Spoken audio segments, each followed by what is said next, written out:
Well, a man kills his ex-wife at the Detroit hospital. So we got we got a couple of videos to go over with that, and let's see what it's all about. Let's get into it. Let's get right into it. The hours-long search continues for a gunman suspected of killing his ex-wife at Henry Ford Hospital in Detroit. Police are looking for 53-year-old Mario Green, last seen walking out the front door at the hospital. His car found abandoned and still no sight of him anywhere. Thank you for joining us. I'm Jessica Dupnack. And I'm Brandon Hudson. Fox News' Camille Amiri has been on the ground since the shooting happened. She joins us with the very latest. Camille, what have you learned? Yeah, I mean, this has been a very tense day for a lot of people. This all started around 9:55 this morning. I want you to take a look at the picture the police released of Mario Green, the surveillance image of him that they released very early on. Of course, we've got video, too, on the scene. What police have been telling us since the very beginning is that Mario Green, according to investigators, walked into Henry Ford Hospital, went into the basement, and shot his ex-wife. Now, this was considered an armed gunman situation. Police did not know if he was targeting other people. I apologize for the noise. Didn't know if other people were in danger, so they basically put the hospital on lockdown and searched every room, every nook and cranny, every closet, every floor, and determined pretty quickly on that he was no longer in the hospital. But then, of course, where was Mario Green? That was the million-dollar question. That is the million-dollar question the police are still asking. They've got boots on the ground all over Detroit and the metropolitan area, all points bulletin, looking for this man. He is described as wearing all black, a gold chain, a pinkish backpack that he was wearing. You saw that in the image. Now, we did get a chance to talk to people who were inside the hospital at the time. The man you're about to hear from, his wife, his girlfriend, I should say, had just given birth to their baby boy. Take a listen. Well, first thing, we're not going to pause it too much, but what can drive a man to go into the hospital and to kill his ex-wife? There's a lot of things that come to mind, but we don't know. We don't know it all, but absolutely crazy. And he deserves to be in the jail. Let's keep going. Let's get into it. I was just getting back from getting coffee. I was getting food because my girlfriend, she just had our son.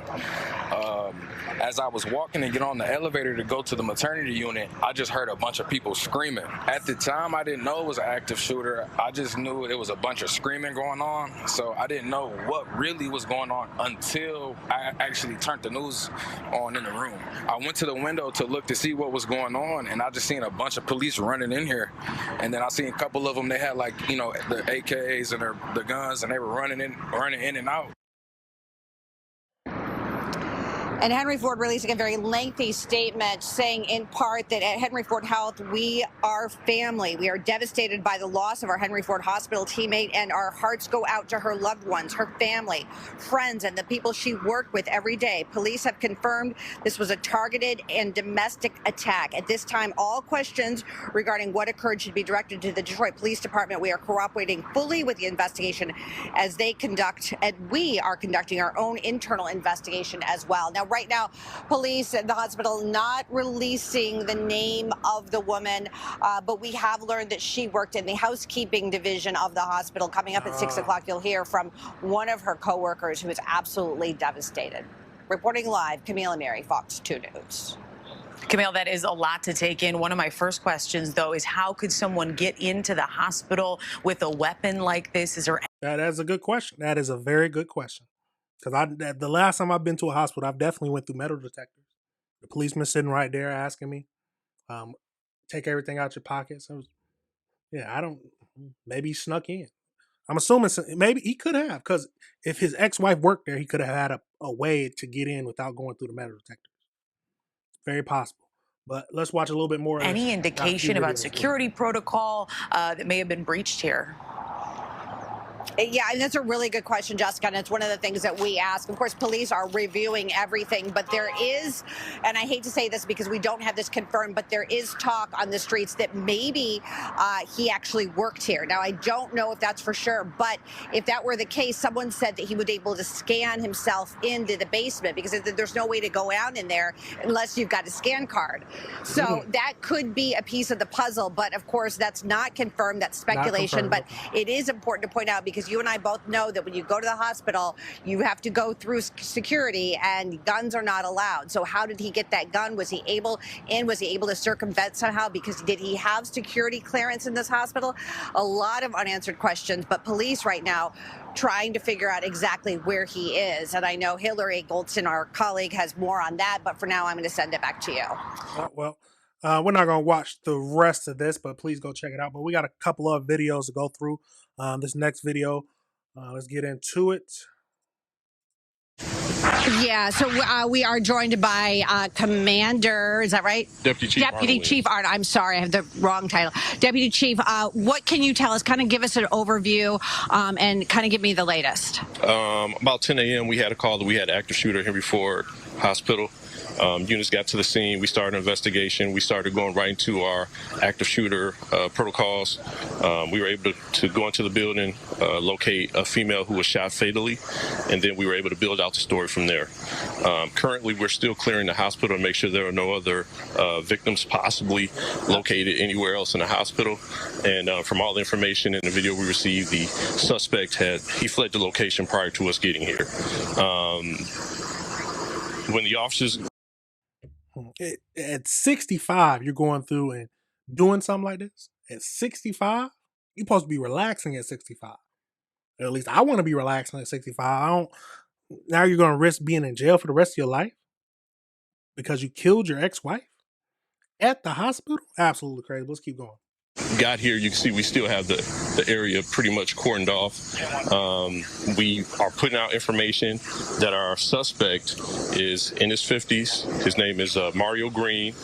He fled this location in a white Charger, I'm sorry. So that's pretty much where we are right now. So we're looking for him. We know who he is. We have his identity, and we'll be probably releasing this picture to the media very soon. Yeah, and I do believe we have that picture. I know described as 6'4", wearing black, a gold chain, pink backpack. Obviously, that is someone who would definitely stand out in the crowd if he's still wearing that, and also because he is so tall. Yes, that's 100% true. And obviously, you guys have cleared. You know that he's not here, but I imagine using all your assets trying to find him throughout the entire Metro Detroit area and beyond. That's exactly correct. Here we have a lot of federal partners. We have the ATF, we have state police, we have Southfield police, we have police from all agencies here, as well as the fire department here at this location, but we're also actively looking for him in a couple different locations as well. What should people do if they see him, if they know him, anything? What is your advice to the public right now? So if you see him, if you see Mario Green, if you see his vehicle, call 911. Let him know where you saw him, what he's doing, and that's all we ask. And I have to say, too, that, the level of commitment, how quickly you guys have worked on this case. I mean, it's impressive. At the end of the day, I said, earlier in our last show that it's horrible that this woman was killed. But the fact that you guys figured out who he was, got a picture out to the media, got the plate out to the media, got the description, that says a lot for your department. Yes. And again, our department put a lot into it, but we had a lot of help. Michigan State Police, the ATF, we had a lot of assistance with this. We all know how important it is to secure our local infrastructures, hospitals being one of the most important. So we want to make sure everybody knows that they are safe and that we will respond quickly to any issue that we have. Anything else that you want to update us on? Obviously, right now, this scene has been cleared, and that's why we're seeing police. We're seeing people behind us right now hugging. I don't know if those are family members of the victims, but you have to imagine that this is such a tragedy for a lot of people who knew this woman, who were related to this woman. I mean, this is a very, very sad day for a lot of people. Very much so. Our heart goes out to the family that lost one of their loved ones. And again, everything we're doing right now, we're still in the process of clearing the hospital. So once the hospital cleared and we're ensuring that there are no other victims, we'll be opening the hospital back up. But again, our hearts go out to the family. Okay. Absolutely crazy. We're not going to watch the whole thing of this, but yeah, it's good that the police and everybody came together because you got to. There's nothing, you can't just sit around and everybody has to be on point. Someone just got into the hospital and killed someone? Yes, no. Every unit, every police, fire, anybody who's working or police officers need to be out there looking for this man. And I'm happy that they was able to get his photo, get it out to the media, and everything like that. Now, the next video about this we're going to get into, it looks like that she asked for, let's go over to, hold on. We'll go over to this next video. It looks like she was asking, hold on, close that. She asked for protection against him. So we're going to get over into that next video and see what it's talking about. Let's get into it.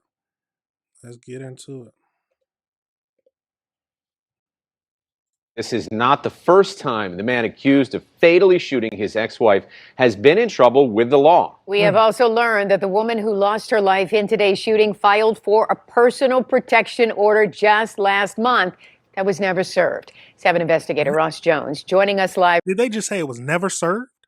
Right now here in studio with how in the world this could have happened. Yeah, a lot of questions that need to be answered. Good evening to you both. Mario Green was convicted of aggravated stalking back in 2001 and spent 6 years in prison for arson before his 2012 release. But much more recently, his ex-wife said he posed an immediate danger to her, and she went before a judge to stop him.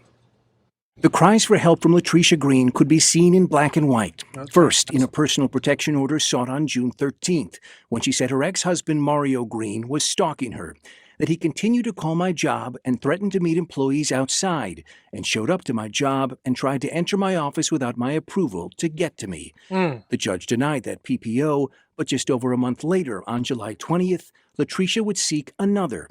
This time, she said her ex-husband's behavior had escalated. Since I was denied, she said, he has now been able to break into my car and cut up my clothes, shoes, and steal belongings from me. And he followed me on multiple occasions and has tried to break my car window. I noticed him following me from Oak Park all the way back to the city and on Woodward and the Boulevard. He continued to try and turn his car into mine and block me off. He has continued to call my job and said he will not stop or stop coming after me. I have tried to be cordial, she said, because I feel that the system has now let me down each time that I have tried to make reports on this man. My father was murdered, and now with this situation, I am now in mental distress and scared, not knowing what to do. I have to constantly look over my shoulder to make sure this man is not following me to hurt me like he has done in the past with physical abuse. So he was physically abusive, and they say they didn't serve the protection warrant? I am asking for help before this goes too far, she wrote, and things are too late. Wow. This time, the judge granted the PPO, deeming Mario Green to pose a threat to his ex-wife. But there was a problem, according to DPD Assistant Chief Charles Fitzgerald. Unfortunately, it was not served on her ex-husband, so it almost brings us here today. You mean to tell me it was not served to the ex-husband? And now a month later, she ends up getting killed by him in the hospital at her job. She told the people that she was fearing for her life. She was fearing for her life. Why wasn't it served? Could they not find him? That's crazy, man. Let's finish up this video.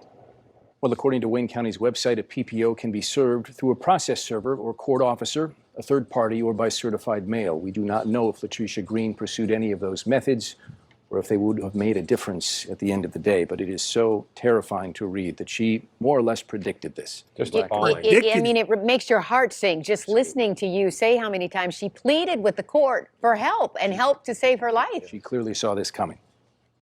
She saw it coming. She knew what would happen. She stated, before it goes too far, please grant it. They did grant it, but they didn't serve it to him. So, but would it have made it? That's the question. Would it have made any difference? I don't know. I don't know if it would have made any difference at all. But let's get over into this last video of dealing with this. Absolutely tragic, y'all. It's absolutely tragic. Let's keep. Fox News' Lauren Edwards. She picks up the story. She is live tonight with the very latest. Lauren, what have you learned at this hour? Brandon, Jessica, I can tell you that hunt is on. They're looking for Detroit Police, Michigan State Police, and other agencies working together, working around the clock, looking for 53-year-old Mario Green. Let's take a look at security video image of him. Now, police say he's 6'4", wearing all black and a gold chain, and they say he walked into the basement of Henry Ford Hospital at 9:55 and allegedly shot and killed his ex-wife, Latricia Green. He then left in a white Dodge Dodge Charger, that was located near Trojan Avenue and Losser Avenue later this afternoon. And Fox 2 has since learned that Latricia had an active PPO out against him after filing for it, get this, twice. The first time she was denied, the second time he wasn't served yet. And sources confirmed to Fox 2 that he called the hospital around 50 times and showed up as well. And a coworker says as soon as she found out about what happened today, she fell apart. She did everything for everybody at Henry Ford. She was a nice person. She never harmed nobody. She never did anything. It was chaos. People didn't know what to do. They was standing around, and they said lockdown. They started running through the hall. The nurses and the doctor, they started running through different places. We're actively looking for him. He is presumed to be armed and dangerous.